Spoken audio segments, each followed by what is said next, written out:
Q7 is probably the first ice-cold LED wash light. We're using nearly 1200 full-color LEDs. We run them at only 20 milliamps, meaning they are all running within the maximum specifications set by the manufacturer, who's Wellipower in Taiwan, who's developed this LED for us. We have a new switch mode power supply built into the unit, a power supply that guarantees a complete, smooth, non-flickering performance from 100% down to 0.0001%. We have taken the pulse width modulation and turned it into a new,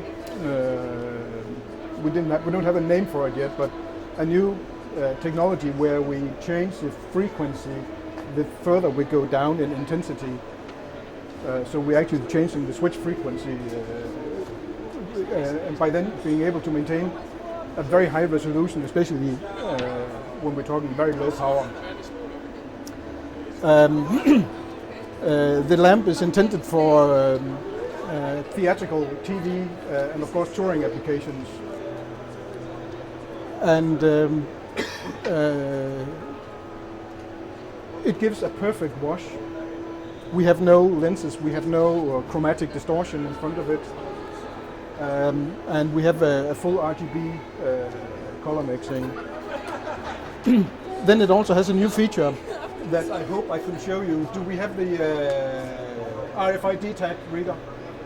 Ah, sorry, we lost that one as well. But the new iPhone 5, for instance, you'll be able to take that one and put it like this, and then it has got all the information back from the lamp as well. So when a touring company or rental company or wherever is taking the product back from a tour, instead of firing it up, do this, and then it automatically transmits the data to your mobile phone or to your computer, so you can read out what was my performance, am I overheating, am I whatever. And it does that without being switched on, and it does that still sitting in the flight case. Also, you can pre-program all your settings on an iPhone, on a computer, put it in your RFID reader.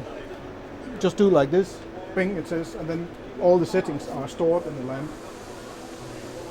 So the innovation of that particularly is the fact that you use 12,200 low power LEDs. RGB LEDs. Yes. Typical fixtures that use a small number of power. Yeah, we also use a high power one, but instead of using few high power, we use a lot low power. So therefore they have a better running life, presumably. Excuse me? They have a better life expectancy. Yeah, because normally with the high power LEDs, you run them a little out of specification because you have the internal temperatures to consider all the time, and in order to get full power on a limited space, you tend to overheat them a little bit. Yeah. On these LEDs, they are fully within the manufacturer specifications. So this lamp lives longer than me. You said that you're changing the pulse width modulation frequency Yeah. as you're changing the temperature. Yes.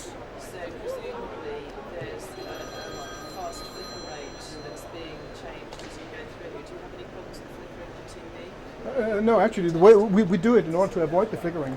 Right. Because when you're down, if you, Mike, what is our switch frequency normally? 500 hertz. When you come, what? 500 hertz or 500 kilohertz? 500 hertz or 500 kilohertz? 500 hertz. Okay. That's the absolute minimum. Yeah. Where you barely can see it's turned on. Yeah. It's when we're sorry. It's when we're down to minimum. We switch it from what is the top frequency? From 70 kilohertz. When we come down to the lowest, we switch it to 500 hertz, because then we can have a much more defined pulse. You switch it. You don't glide into. We glide into it. We glide. Yeah. We don't switch. There's no switching going on. Is there a possibility to change the modulation curve? Yes. Yes. So you could say that you are very happy with HD cameras also. They are built. We did it because we saw on the normal switching process we have problems with the HD cameras. So we sat down and found a solution how to avoid the problem. And just from a purely practical operating point of view, do they? There's presumably various onboard personalities. Yes. Modes. Is there an RGB with intensity? Yes, RGB with intensity. Yes, on the menu. Yeah. Oh, he's the software in charge of software. So